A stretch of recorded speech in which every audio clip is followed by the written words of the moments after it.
నమస్తే, welcome to our channel. నేను పద్మిని. ప్రస్తుతంతో పాటు ప్రముఖ ఆధ్యాత్మికవేత్త, వేద పండితులు, అలాగే రాజశ్యామల ఉపాసకులు వెన్నంపల్లి నిశాంత్ శర్మ గారు మనతో పాటు ఉన్నారు. మాట్లాడదాం. నమస్కారం అండి.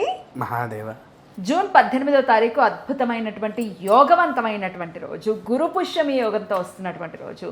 మరి సుమారు పొద్దున్న 11:30 వరకు కూడా పుష్యమి నక్షత్ర వ్యాప్తి ఉంది గురువారం నాడు. మరి ఈ రోజుని ఎట్లా వినియోగించుకోవచ్చు? మీరు ఆలయంలో ఏమైనా ఇటువంటి యోగవంతమైన రోజులు ఏమైనా క్రతువులు నిర్వహిస్తారా? నిర్వహిస్తాం. మరి మీరు ఎలా యూటిలైజ్ చేసుకుంటారు? ఇట్లా స్పెషల్గా గురువారం పుష్యమి వచ్చిన, ఆదివారం పుష్యమి వచ్చిన ఏం చేస్తారు ఆ రోజున? అలాగే మేమేం చేసుకోవాలి? అమ్మ, ఒక్కటేంటంటే గురు పుష్య యోగం గురించి 2 రకాలు చెప్తాను. మొదలు ఏంటి? పుష్యమి నక్షత్రానికి అధిపతి శని. ఆదివారానికి అధిపతి ఎవరు? రవి. ఇద్దరు ఎవరు? తండ్రి కొడుకులు. కానీ ఇద్దరి మధ్యలో పచ్చగడ్డి వేస్తే భగ్గుమంటుంది, అంటే అంత వైర్యం ఉంటుంది. కానీ వీరు ఇద్దరు కలిసి ఉండేది ఎక్కడయ్యా అంటే కేవలము పుష్య అనేటువంటి ఒక యోగ్యత దగ్గరనే. ఈ పుష్య అంటే చాలామంది నక్షత్రము అనుకుంటాము, కానీ కాదు. పుష్యమి అనేటువంటి ఒక స్త్రీ. ఆమె ఎవరు? తంత్రదేవత అధిష్టాన పూర్వంలో ఉండేటువంటిది. గురు పుష్యమి అనేది మనము ఎన్ని రకాలుగా తీసుకోవచ్చు అంటే తల్లి, మొదలు తంత్ర సాధన చేసేవాడికి అత్యంత గొప్ప ఆస్కారమైనటువంటిది. ముఖ్యంగా ఈ గురు పుష్యమి రోజున తంత్ర సాధన చెయ్యాలని చూపించిన వ్యక్తి ఎవరయ్యా అంటే దత్తులవారు. గురు పుష్యమిని దత్తులవారు తంత్ర సాధన ప్రారంభం చెయ్యాలి అని అంటే గురువారం రోజు వచ్చే గురు పుష్యమి రోజు రమ్మని. తర్వాత ఆదివారం పుష్యమి, తర్వాత గురువారం గురు పుష్యమి. గురు పుష్యమి కూడా తంత్ర సాధన. బృహస్పతి అధిష్టాన రూపం ఎవరు? దత్తాత్రేయ స్వామి. గురువుకి తత్వరూపం ఎవరు? దత్తాత్రేయుల వారు.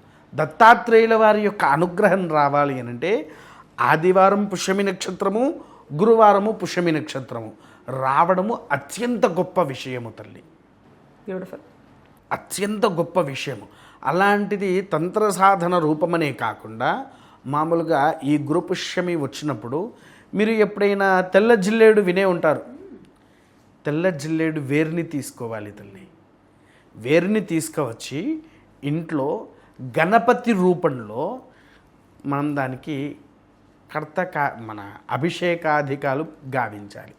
గావించిన తర్వాత నీ గురుతత్వం ఎవరైతే మీరు అనుకుంటున్నారో, వీరు నాకు గురుదేవులతో సమానము అనుకునే వారిని ఇంటికి పిలిచి, వాస్తవానికి గురు పుష్యమి రోజున ఎంతోమంది బంగారం కొంటూ ఉంటారు తల్లి. విపరీతమైన బంగారం కొంటారు. బంగారం కొంటే చాలా మంచిదని.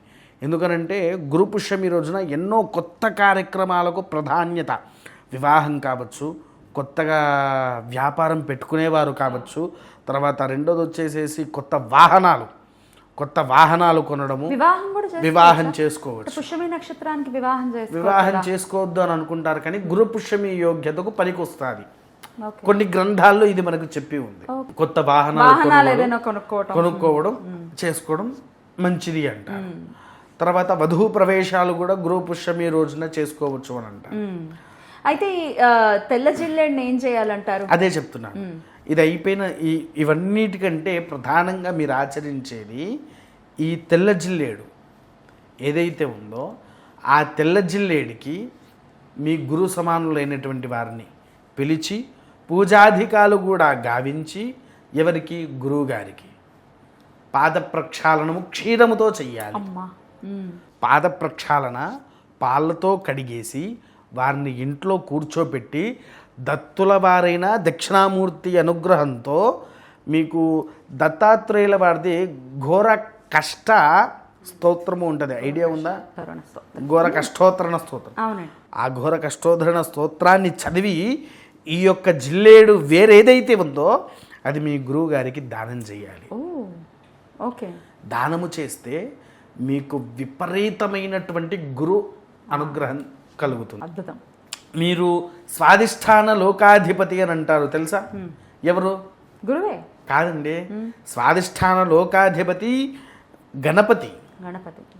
స్వాధిష్టాన లోకానికి అంటే మన పార్వతి గణపతిని సృష్టించక ముందే తాను స్వాధిష్టాన లోకంలో ఉండేవాడు. ఈయనే ఉన్ను మన సుబ్రహ్మణ్యేశ్వర స్వామి సనత్ కుమారుడి యొక్క మహర్షి ఆయనే రూపంలో ఉండేవాడు. స్వాధిష్టాన లోకానికి పార్వతీదేవి వచ్చి బతిన్లాడుకుంది, నువ్వు నా కొడుకుగా ఉండమని చెప్పి. ఎవరిని? గణపతిని, సుబ్రహ్మణ్యాన్ని, ఇద్దరిని. అయితే ఈ స్వాధిష్టాన లోకంలో ప్రధానంగా మొట్టమొదటిగా వెలిసినటువంటి వేరేదయ్యా అంటే జిల్లేడు వృక్షం. అందుకోసమే మీరు ఎక్కువగా చూడండి, గణపతి తెల్ల జిల్లేడు గణపతి ఇంట్లో ఉంటే ఎంతో శ్రేష్టమైంది అని అంటారు. ఆ తెల్ల జిల్లేడులో మనకు స్వాధిష్టానాధిపతి అయినటువంటి గణపతి ప్రత్యక్షంగా ఉంటాడు. కాబట్టి ఆ గణపతి రూపాన్ని బదులు మీరు తెల్ల జిల్లేడు వేరుని మన గురు సమానులకు ఎప్పుడైతే అందిస్తామో వారి దగ్గర నుంచి, ఎందుకనంటే గణపతికి 2 భార్యలు ఉన్నారు. 2 భార్యలు ఎవరండి? సిద్ధి, బుద్ధి. మనకు కావాల్సిన సిద్ధిని, మనకు కావాల్సిన సంపూర్ణమైనటువంటి బుద్ధిని అందింపజేసే గొప్ప యోగ్యత ఈ యొక్క గురు పుష్యమి రోజు ఉంటుంది తల్లి. బ్యూటిఫుల్. అయితే ఖచ్చితంగా వినియోగించుకోవాలి. మీరు అన్నట్టుగా ఎప్పుడెప్పుడు ఇటువంటి రోజు వస్తుందా అని సాధకులు కానీ, తంత్రంలో ఉన్నవాళ్ళు, తంత్ర సాధన చేసేవాళ్ళు కూడా ఎదురు చూస్తూ ఉంటారు. తాంత్రికం అంత జోలికి వెళ్ళకపోయినా అట్లీస్ట్ మన గురువుల్ని సత్కరించడం అనేది మనం చేయొచ్చు. అలాగే చాలామందికి డౌట్ వస్తూ ఉంటుంది, నేను బండి కొనుక్కోవాలనుకుంటున్నా, కారు కొనుక్కోవాలనుకుంటున్నా, మరేమో నాకు నక్షత్రం తెలియదు అనుకున్నప్పుడు ఇటువంటి రోజుల్ని యూటిలైజ్ చేసుకోవాలి. అంతేకాకుండా పూర్వంలో ఒకటి తిలకము అని ఉండే తల్లి. ఈ తిలకము ఈ గురు పుష్యమి రోజునే తయారు చేస్తారు. ఎలాంటి, ఇప్పుడు నా దగ్గర గంధాలు మీరు చూసే ఉంటారు, అమ్మవారికి అభిషేకించినవి, ఈ అరకజ లాంటివన్నీ తయారు చేసేది ఎక్కువగా ఈ గురు పుష్యమి రోజున. అయితే ఏంటి, మీరు ఎప్పుడైనా నల్ల ఉమ్మెంత విన్నారా పేరు? మీరు చెప్తేనే విన్నాను. నల్లుమ్మెంత యొక్క పుష్పాన్ని కానీ ఆకు కానీ రసాన్ని తీసి ఆ రసముతో ఈ వేరుతోని ఇంటికి యంత్రం వేసుకోవాలి. ఏంటి అనంటే ఒక స్థితిగతుల బీజాక్షరంలో యంత్రం ఉంటుంది. ఆ యంత్రాన్ని వేస్తే ఆ ఇంట్లో అసలు దైవశక్తి అపూర్వంగా పెరుగుతుంది. మాకు కావాలి అంటే పంపిస్తారా? మా వాళ్ళు ఎవరైనా ఫోన్ చేస్తే ఖచ్చితంగా నేను మీకు అది ఫోటో పంపిస్తాను. యంత్రం ఫోటో. ఓకే, యంత్రం ఫోటో పంపిస్తాను. రైట్. కావాలి అనుకునే వాళ్ళు కాంటాక్ట్ చేయొచ్చు. రైట్ అండి, చక్కగా వివరించారు. కృతజ్ఞతలు. నమస్కారం అండి. మహాదేవ.